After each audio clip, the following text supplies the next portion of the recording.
اسلامی طرز حیات میں ایک اہم موضوع جوان اور اسلامی طرز زندگی، اس حوالے سے انشاءاللہ اس پروگرام میں بات ہوگی اور انشاءاللہ آپ ساتھ دیں گے اور سنیں گے آپ کی اسلام نے جوان کو کس نگاہ سے دیکھا اور جوان کے بارے میں کیا کچھ کہا ہے۔ تو دیکھتے رہیے گا پروگرام طرز حیات۔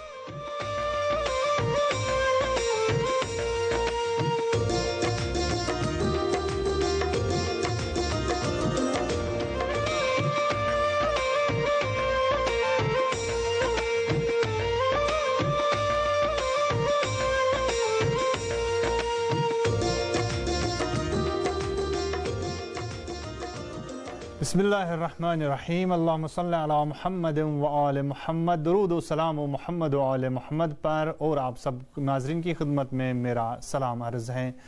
ناظرین کرام، پروگرام ہے طرز حیات اور یہ ہے سحر ٹی وی۔ جیسا کہ آپ جانتے ہیں کہ پروگرام طرز حیات میں گفتگو ہوتی ہے اسلامی طرز زندگی کے بارے میں کہ انسان کے لیے قرآن اور اللہ پاک نے جو دستور پیش کیا ہے تاکہ اس اعتبار سے وہ اپنی زندگی گزاریں، اس طرز زندگی کے بارے میں گفتگو ہوتی ہے۔ اور اسی حوالے سے آج ہم نے آپ کی خدمت میں اور آپ کے لیے ایک اہم موضوع انتخاب کیا ہے جسے آپ پسند کریں گے، خاص کر ہمارے جوان۔ جی ہاں، آج موضوع ہے جوانوں کا اسلام طرز زندگی کس طرح کا ہے اور اسلام نے اس بارے میں کیا کہا ہے۔ آئیے اس سلسلے میں ہم انشاءاللہ اور کچھ جاننے کی کوشش کریں گے، لیکن حسب معمول چونکہ پروگرام کا آغاز ہم آیے مبارکہ سے کرتے ہیں تو یہاں پہ آئیے مل کے ہم آیے کریمہ کی تلاوت سنتے ہیں۔ نحن نقص عليك نبأهم بالحق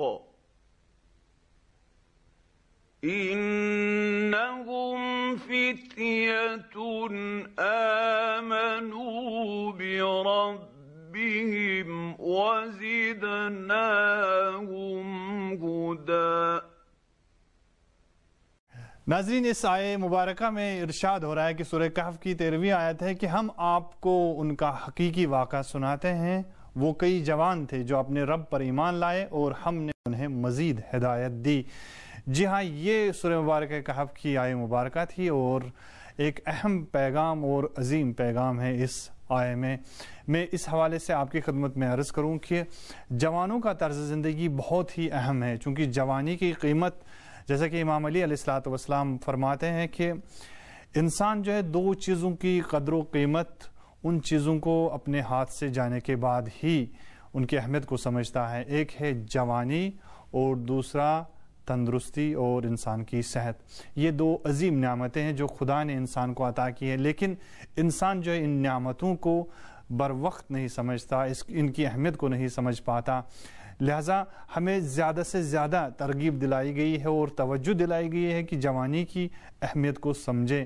یہ جوانی چونکہ انسان کے پاس توانائی ہوتی ہے، قدرت ہوتی ہے، جسمانی اعتبار سے بھی اور روحانی اعتبار سے، لہٰذا انسان ان دونوں قوتوں کو، دونوں طاقتوں کو صحیح طریقے سے استعمال میں لائے اور اپنی زندگی کو اسلامی طرز زندگی کے مطابق بنائیں۔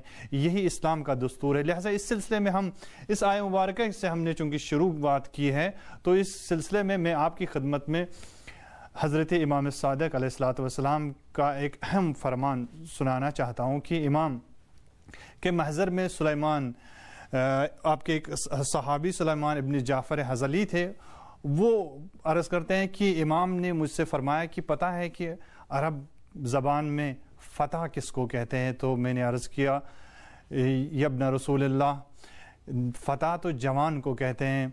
تو امام نے اس آیہ کریمہ کی طرف اشارہ کیا کہ اس آیہ مبارکہ میں فتیتن کا جو استعمال اللہ نے کیا ہے اور وہ جوان کے لیے استعمال ہوتا ہے، لیکن جو اصحاب کہف تھے وہ سب کے سب عمر رسیدہ افراد تھے، لیکن پھر انہیں جوان کیوں کہا گیا؟ یہ جو آیہ مبارکہ ہے سورہ کہف میں اور اصحاب کہف سے مربوط ہے، اس لیے جوان کہا گیا۔ امام صادق علیہ السلام فرماتے ہیں چونکہ وہ باتقوا تھے اور ان لوگوں نے خدا پہ ایمان لایا تھا، لہذا وہ خدا کی نظر میں جوان ہے، اگرچہ ان کا سن اور ان کی عمر جو ہے اس جوانی کہ عمر کے مطابق جسے ہم تصور کرتے ہیں کہ وہ جوانی ہے اس سے بھی کہیں زیادہ تھی.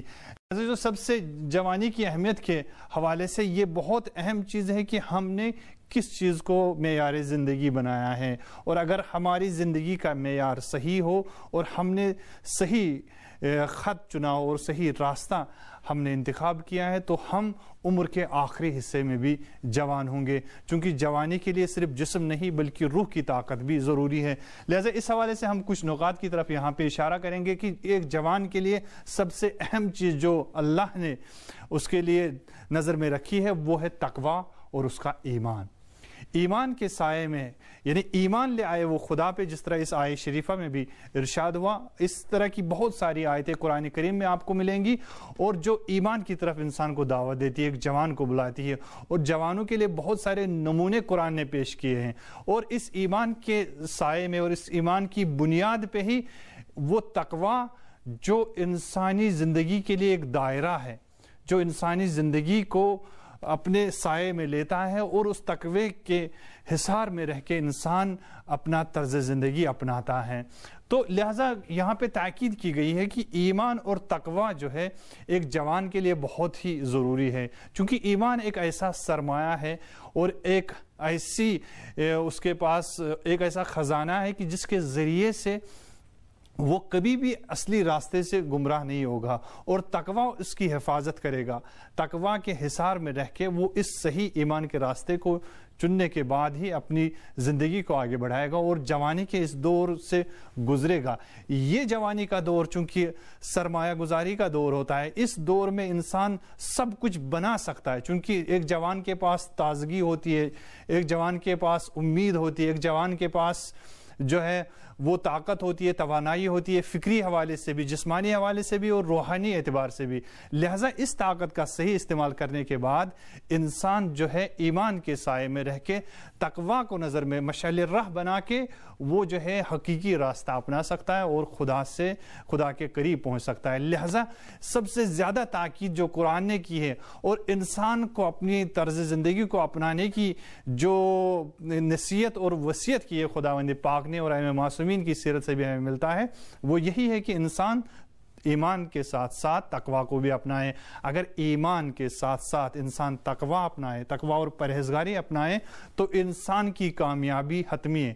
ترقی اور کامیابی کی راہوں کو, منزلوں کو طے کرنے کے لیے ان دو چیزوں کا سہارا لینا ضروری ہے, اور ان سہارے کے لیے جوانی ایک ایسی فرصت ہے, ایک ایسا مقام ہے, ایک ایسا دور ہے کہ جس میں یہ سب کچھ ممکن ہو سکتا ہے. لہٰذا ہمیں توجہ کرنی چاہیے کہ ہم ایمان کو اپنے لیے اپنائیں اور تقوی کے راستے کو انتخاب کریں. یہ دور جوانوں کے لیے صحیح دور ہے, اور یہی طرز زندگی اسلام نے ہمارے لیے معین کیا ہے. وگرنہ اور بھی مسالک ہے, اور بھی مکتب فکر ہے کہ جس میں اس چیز کی کہیں پہ بھی نشاندہی نہیں کی گئی. اس حوالے سے ہم نے اور ہماری ٹیم نے یہاں پہ ایک ویڈیو کلپ تیار کی ہے. رہبر معظم انقلاب کا عظیم پیغام ہے, آئیے مل کے سنتے ہیں.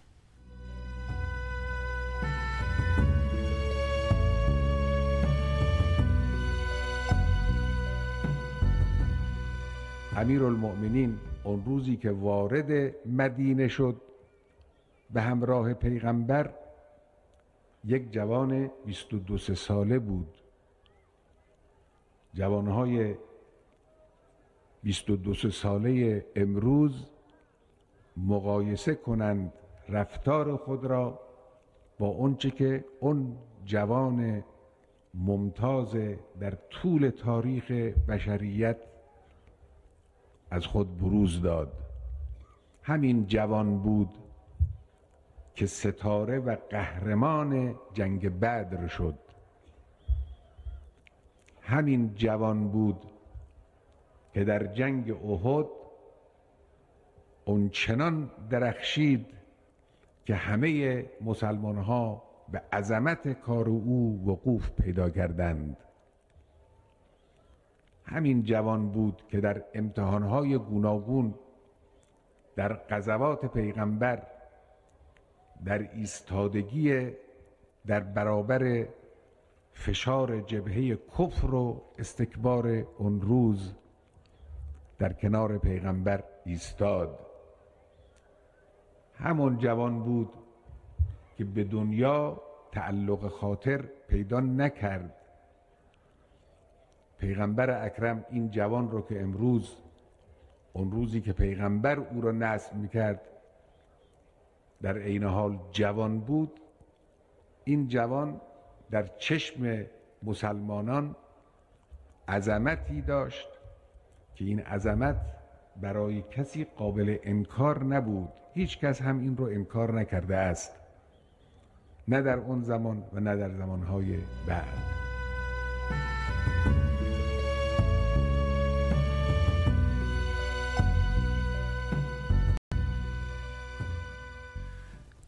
ناظرین، واقعی معلوم ہے کہ ایک اسلام اور اسی طرح سے جو اسلامی دور گزرا ہے اور خاص کر صدر اسلام میں ایسے جوان ہمیں نظر آتے ہیں. جس طرح سے رہبر معظم انقلاب نے اس بات کی طرف اشارہ فرمایا کہ ایک عظیم جوانوں کا عظیم نمونہ جو ہے اور نمونہ عمل ہے ہمارے جوانوں کے لیے، وہ ہے امام علی علیہ الصلوۃ والسلام کی ذات بابرکت کی جوانی کے عالم میں کیا کیا کارنامے انہوں نے انجام دیے ہیں.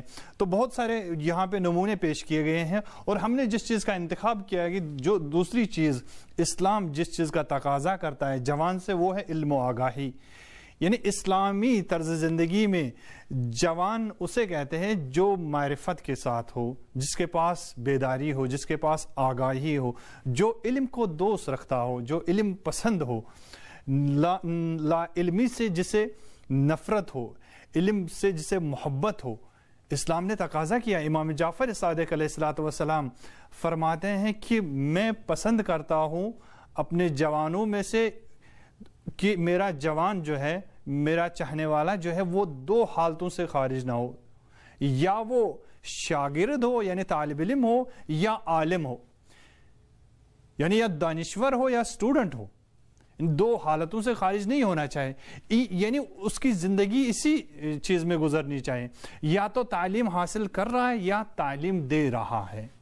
اسی چیز، یہ جوانی کی علامت ہے. امام فرماتے ہیں کہ اگر میرا ماننے والا جوان ان دو حالتوں میں ہے تو وہ فائدے میں ہے، لیکن اگر ان دو حالتوں میں اس نے کوتاہی کی، نہ تو وہ تعلیم دے رہا ہے، نہ تو وہ علم سکھا رہا ہے، نہ وہ معرفت دے رہا ہے، نہ وہ بیدار کر رہا ہے، اور خود بھی بیدار نہیں ہو رہا ہے، خود بھی علم نہیں سیکھ رہا ہے، تو وہ گھاٹے میں، وہ خسران میں ہے. بڑی لمبی فہرست ہے اس حدیث مبارکہ کی کہ کلی طور پہ میں یہاں پہ عرض کرنا چاہوں گا، طرز زندگی کا ایک اہم جو پہلو ہے وہ ہے علم و آگاہی. لہذا انسان کو علم و آگاہی کے ساتھ آگے بڑھنا چاہے، خاص کر ہمارے جوانوں کو. لہذا اسلام کے نقطہ نگاہ میں جاہل کی کوئی قیمت نہیں ہے. جاہل انسان کو اسلام پسند نہیں کرتا ہے، بلکہ اس جوان کو پسند کرتا ہے جو علم کے میدان میں ہو. یہ علم ہی ہے جو ترقی کا سبب بنتا ہے، جو انسان کو، اس جوان کو اپنے لیے ہی نہیں بلکہ اپنے ملک کے لیے، اپنے قوم کے لیے، اپنے سوسائٹی کے لیے ایک وسیلہ بناتا ہے، تاکہ وہ اس سوسائٹی کو، اس ملک کو، اس قوم کو ترقی کی منزلوں تک پہنچائے.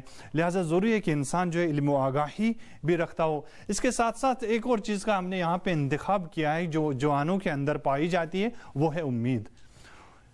ایک جوان جو ہے اس کے پاس امید ہوتی ہے، کیونکہ اس کے پاس توانائیاں، اس کے پاس طاقت ہے، اس کے پاس قوت ہے. لہٰذا ایک جوان کو نا امید نہیں ہونا چاہیے. آج کل کے دور میں، آج کل کی میڈیا نے، اور آج کل کے جو بڑے بڑے دعویٰ کرتے ہیں کہ ہم ملکوں میں، ہم قوموں میں انقلاب لانا چاہتے ہیں، انہوں نے جوانوں کو کتنا نا امید کر رکھا ہے.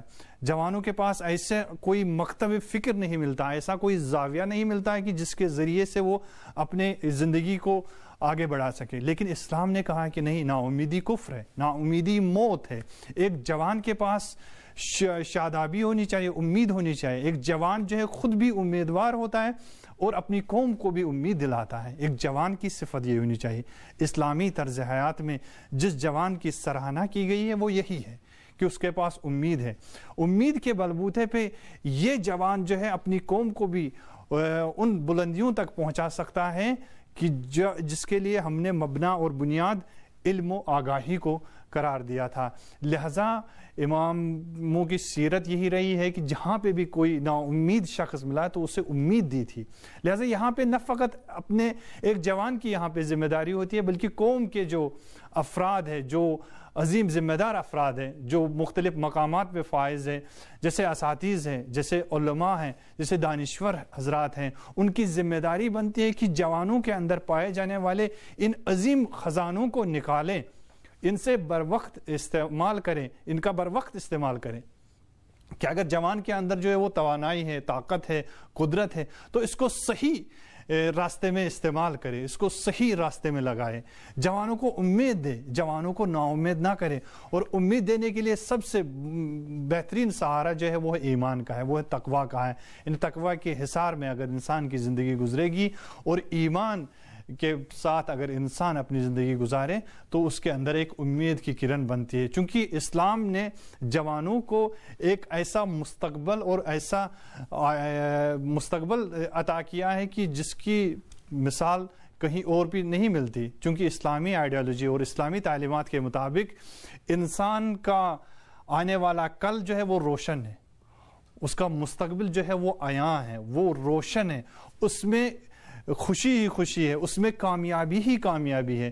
لہٰذا اس کامیابی کو پیش کیا جائے، ان خوشیوں کو پیش کیا جائے، اس مستقبل کے مکتب کو کھولا جائے اور بیان کیا جائے، اس کی تعلیم دی جائے جوان کو۔ جب جوان کو وہ تعلیم ملے گی اور وہ اس مستقبل کو دیکھے گا کہ کتنا روشن مستقبل اسلام نے میرے لیے پیش کیا ہے اور کتنی اہمیت ہے میری جوانی کی اسلام کی نظر میں، تب جا کے اس کے دل میں ایک امید کی کرن بڑھے گی اور وہ امیدوار ہوگا کہ اس کی زندگی کا بھی کوئی مقصد ہے۔ لہٰذا یہ اسلامی آئیڈیالوجی ہے جو انسان کو مقصد دیتی ہے، جو جوان کو اس ہدف تک رہنمائی بھی کرتی ہے، نہ فقط اس ہدف کو مشخص کرتی ہے بلکہ ہدف تک رہنمائی کرنے کا وسیلہ بھی فراہم کرتی ہے۔ لیکن اور مکاتب فکر میں اس طرح کی چیزیں نہیں ملتی، خاص کر عصر حاضر میں، جبکہ آئیڈیالوجیز کا وار ہے، ہر طرف سے ایک ہجمہ جو ہے، ہر طرف سے ایک یلغار ہوتی ہے مختلف افکار کی، لیکن ان افکار میں ہم دیکھتے ہیں کہ جوان جو ہے نا وہ اس اصلی چیز کو کھو بیٹھتا ہے، لہٰذا وہ اپنی توانائیوں سے بر وقت استفادہ نہیں کر پاتا، انہیں بر وقت استعمال نہیں کر پاتا۔ لیکن اگر صحیح معنوں میں ہمیں جوانوں کو ہدف تک پہنچانا ہے، اس وسیلے کی رہنمائی کرنی ہے، تب جا کے ہمیں انہیں اسلامی تعلیمات سے روشناس کرانا ہوگا۔ لہٰذا یہاں پہ علماء کی ذمہ داری بنتی ہے، مبلغین کی ذمہ داری بنتی ہے، اور جو بھی اس مقام پہ فائز ہے جہاں پہ تعلیم و تربیت کا سلسلہ شروع ہوتا ہے، ان کی ذمہ داری بنتی ہے کہ وہ جوانوں کو حقیقی راستے کی طرف رہنمائی فرمائیں۔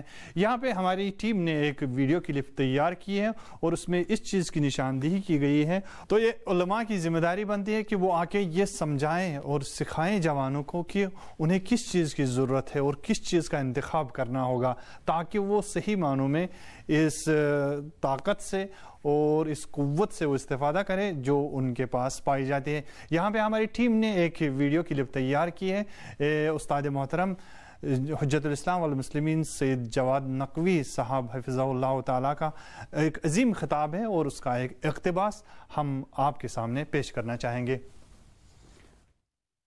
جوانی ایک فرصت ہے، جوانی طاقت ہے، جوانی الہی۔ اللہ تعالیٰ نے جوانوں کو اس لیے یہ طاقت دی ہے کہ خدا ان سے کوئی کام لینا چاہتا ہے۔ اس طاقت کے ذریعے سے کوئی ذمہ داریاں ہیں جوانوں کے جو ادا کرنا چاہتے ہیں، جس کے لیے انہیں طاقت کی ضرورت ہے۔ پہلی طاقت جوان کے لیے اپنے نفس کو، نفس امارہ کو کنٹرول کرنا ہے، جس کے لیے سب سے زیادہ طاقت چاہیے۔ پہلی قدرت و طاقت جوان کی جوانی کس لیے چاہیے؟ اپنے نفس امارہ کو کنٹرول کرنے کے لیے۔ بہت زورور و زوراور ہے، وحشی درندے کی طرح ہے نفس امارہ۔ رسول اللہ مدینہ منورہ میں ایک دن گزر رہے تھے اور کچھ جوان پہلوانی کا مقابلہ کر رہے تھے، پتھر اٹھا رہے تھے تاکہ دیکھیں کہ سب سے بڑا پہلوان کون سا ہے۔ انہوں نے رسول اللہ سے خواہش کی کہ آپ آئیے اور ہمارے درمیان فیصلہ کرنے والے بنے کہ کون ہم میں سے بہتر طاقتور ہے و زیادہ طاقتور ہے۔ حضرت نے قبول کیا کہ ٹھیک ہے، آپ زور آزمائی کرو، میں فیصلہ کرتا ہوں۔ سب جوانوں نے باری باری پتھر اٹھائے بھاری، آخر میں جب فیصلے کا وقت آیا تو حضرت نے کہا کہ میں اعلان کروں کہ سب سے زیادہ زورور، سب سے زیادہ زوراور، سب سے زیادہ طاقتور پہلوان کون ہے؟ جوان شدت سے منتظر تھے، یا رسول اللہ اعلان فرمائیں۔ حضرت نے فرمایا کہ سب سے بڑا طاقتور وہ نہیں ہے جو بھاری اور وزنی پتھر اٹھا لیتا ہے، سب سے بڑا زوراور وہ ہے جو اپنے نفس امارہ کو کنٹرول کر لیتا ہے۔ وہ سب سے زیادہ طاقتور جوان ہیں، اور سب سے زیادہ ضعیف، سب سے زیادہ کمزور، سب سے زیادہ بزدل جوان وہ ہے جو گناہ کے موقع پہ اپنے اوپر کنٹرول نہیں کر سکتا۔ میں اکثر اس کی مثال یہ دیتا ہوں کہ انسان کی آنکھوں پہ خدا نے شٹر بنایا ہے، دروازہ بنایا ہے، بہت ہی ہلکا سا، دنیا کے سب سے ہلکے اور کم وزن شٹر میں سے ایک شٹر خدا نے انسان کی آنکھ کا دروازہ بنایا ہے، پلک، چند گرام جس کا وزن ہے، چند گرام وزن ہے۔ کوئی پہلوان آئے میدان کے اندر آ کر اس چند گرام شٹر کو گرا کے دکھائے، کب؟ جب حکم آتا ہے کہ یا ایھا الذین آمنوا غضوا ابصارکم، اے وہ لوگوں جو ایمان لائے ہو آنکھیں اپنی نیچے کر لو، شٹر گرا دو، گناہ سامنے ہے، نامحرم سامنے ہے، غلط منظر تمہارے سامنے ہے، یہ پلک آنکھوں کی نیچے کر دو، بند کر دو۔ وہ کون پہلوان ہے جو یہ بتائے کہ میں کر سکتا ہوں اس وقت بند؟ جب نامحرم سامنے ہو، جب گناہ سامنے ہو، یہیں پر بزدل، یہیں پر ناتوان، یہیں پر بے طاقت، یہیں پر ضعیف سمجھ میں آ جاتا ہے۔ پتھر اٹھانے والے، ویلنگ کرنے والے پہلوان نہیں ہوتے، نفس امارہ کو کنٹرول کرنے والے طاقتور ہیں۔ جوانی توبہ کے لیے ہے، توبہ سب سے مشکل کام ہے۔ بزدل آدمی کبھی توبہ نہیں کر سکتا، کمزور کبھی توبہ نہیں کر سکتا، یعنی اپنی غلطی کا اعتراف نہیں کرتا۔ دلیری اور شجاعت کی ایک علامت یہ ہے کہ انسان اپنی غلطیاں مان لے۔ سبحان اللہ، بہت ہی عظیم پیغام ہے۔ جی ہاں، سب سے زیادہ طاقتور انسان وہی ہے کہ جو گناہ کے موقع پہ اپنے آپ کو روکے اور اپنے اندر جو ہے نا وہ پاکیزگی جو ہے پیدا کرے۔ انشاءاللہ اللہ تعالی ہم سب کو توفیق دے، اور خاص کر ہمارے جوانوں کو یہ توفیق دے کہ صحیح معنوں میں وہ اسلامی طرز زندگی کو اپنا سکیں۔ تو عرض یہی ہو رہا تھا کہ واقعاً یہ جوانی کا دور ایک عظیم دور ہے۔ اگر جوانی میں انسان نے توبہ کر لی، جیسے ابھی استاد محترم نے بھی اس کی طرف اشارہ کیا، اگر توبہ کرنا بہت ہی اہم کام ہے، اور جوانی کے عالم میں اگر کوئی توبہ کرے تو یہ مثال بھی عام طور سے دی جاتی ہے، اور احادیث مبارکہ میں بھی وارد ہوا ہے کہ یہ انبیاء کا طریقہ ہے کہ انسان جوانی میں توبہ کر لے۔ گویا کہ انبیاء اور اولیاء الہی کی صفت اس جوان کے اندر پیدا ہوتی ہے کہ جب وہ اس عالم میں توبہ کرتا ہے، کہ جس عالم میں انسان جو ہے نا جوش، جذبہ اور ولولے کے ساتھ ہوتا ہے، اور ہر چیز کرنے کی لگن اور وہ تمنا اس کے اندر ہوتی ہے، اور وہ طاقت ہوتی ہے کہ اس طاقت کو وہ غلط راستے میں بھی استعمال کر سکتا ہے۔ لیکن اس دور میں آئے اور اس عالم میں آئے اور آ کے وہ خدا کی بارگاہ میں آئے اور وہاں پہ جو ہے نا وہ توبہ کر لے، یہ سب سے بڑی کامیابی ہے اس انسان کے لیے، اور طاقتور انسان بھی اسی انسان کو کہا جا سکتا ہے۔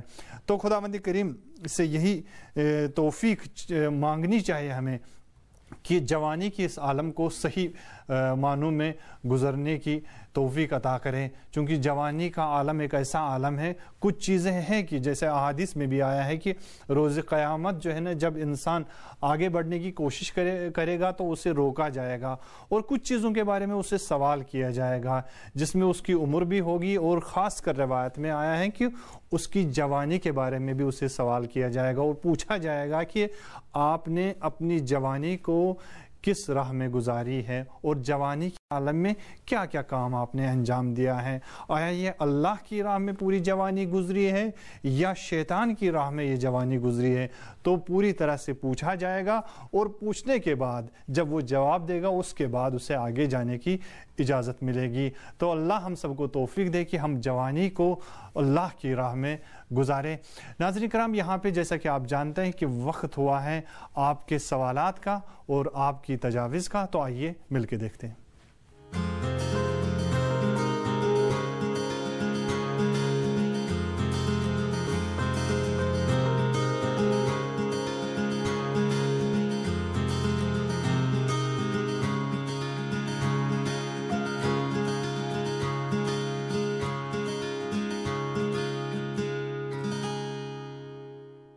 ناظرین پروگرام میں چونکہ یہ حصہ جیسے کہ میں نے عرض کیا ہے کہ آپ ہی سے مخصوص ہے، تو یہاں پہ دیکھیں کہ ہمارے جو واٹس ایپ پہ آپ کی آراء یا سوالات آئے ہیں ان کو مل کے دیکھتے ہیں۔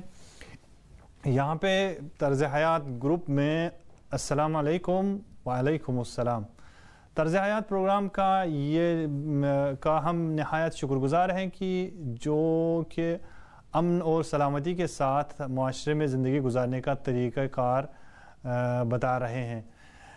جی ہم آپ کے بھی شکر گزار ہیں کہ جو آپ نے جو ہے لکھا ہے۔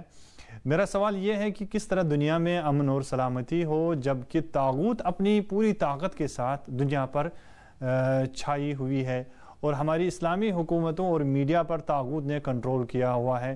جس طرح طاغوت کام کروانا چاہتا ہے اسی طرح ہماری حکومتیں اور میڈیا کام کر رہی ہیں کہ کس طرح طاغوت کی طاقت کی موجودگی میں ہم دنیا کو امن اور سلامتی کا گہوارہ بنا سکیں اور کس طرح اسلامی حکومتوں اور میڈیا سے طاغوت کی طاقت کو ختم کیا جا سکتا ہے۔ سید نعیم اسپین سے لکھتے ہیں۔ ہم سید نعیم صاحب کے شکر گزار ہیں اور اسی طرح سے ہم دیگر دوستوں کے بھی شکر گزار ہیں اور ناظرین کے بھی جو ہمیں اس طرح کے سوالات بھیجتے رہتے ہیں۔ واقعی معنوں میں بہت ہی اہم موضوع ہے امن و سلامتی، جس پہ کافی گفتگو ہوئی ہے اور ناظرین نے پسند کیا، ہمیں اس بے حد شکر گزار ہیں۔ تو اس حوالے سے کہ کس طرح سے طاغوت کے مقابلے میں ہم جو ہے نا ہماری ذمہ داری کیا بنتی ہے، کس طرح سے ختم کیا جا سکتا ہے، تو ہمارے لیے عظیم ترین جوانوں کا نمونہ قرآن کریم میں موجود ہے، جیسے حضرت موسیٰ علیہ السلام، حضرت ابراہیم علیہ نبینا علیہ السلام، حضرت اسماعیل، اور اسی طرح سے حضرت نوح، حضرت محمد مصطفیٰ صلی اللہ علیہ وآلہ وسلم۔ بہت سارے عظیم نمونے ہیں کہ جنہوں نے طاغوت وقت کے خلاف قیام کیا، لیکن بنیادی کچھ شرطیں رہتی ہیں ہر قیام کی، اور بنیادی شرط اس میں یہ ہے کہ انسان اپنے آپ کو اس حد تک پہنچائے، اور اس حد تک پہنچانے کے لیے کہ وہ قیام کر سکے اور طاغوتی حکومت کا خاتمہ کر سکے، اس کے لیے ضروری ہے کہ انسان تہذیب نفس کرے، انسان کے اندر تزکیہ نفس پیدا ہو، اور تزکیہ نفس کے ذریعے سے ہی انسان جو ہے وہ اپنے قوم کی اور اپنے ملک کی اور اپنے جوانوں کی جو ہے نا وہ تہذیب نفس کر سکتا ہے۔ یعنی دوسرے الفاظ میں آپ کی خدمت میں یہ کہوں کہ اگر ہمیں طاغوتی حکومت کو گرانا ہے تو ہمیں عدل پسند ہونا چاہیے، ہمیں انصاف پسند ہونا چاہیے۔ اگر ہمیں برائیوں کو ختم کرنا ہے تو ہمیں نیک کاموں کی ترویج کرنی ہوگی، ہمیں نیکیوں کی طرف گامزن ہونا ہوگا۔ اور اسی طرح سے اگر ہمیں انقلاب لانا ہے باہر اور ملکوں کو اور حکومتوں پہ اسلامی طرز زندگی حاکم کرنا ہے تو ضروری ہے کہ پہلے ہم اپنی زندگی میں اور اپنے اندر جو ہے نا انقلاب برپا کریں اور اپنے آپ کو اسلامی طرز زندگی سے سنوارنے کی کوشش کرے۔ میری دعا یہی ہے کہ انشاءاللہ اللہ تعالی ہم سب کو توفیق دے کہ ہم صحیح معنوں میں اسلامی جوان بن سکے اور اسلامی طرز حیات اپنا سکے۔ اسی دعا کے ساتھ آپ سے رخصت چاہتا ہوں چونکہ پروگرام کا وقت ختم ہو چکا ہے۔ خدا حافظ۔ اللہم عجل لولیک الفرج۔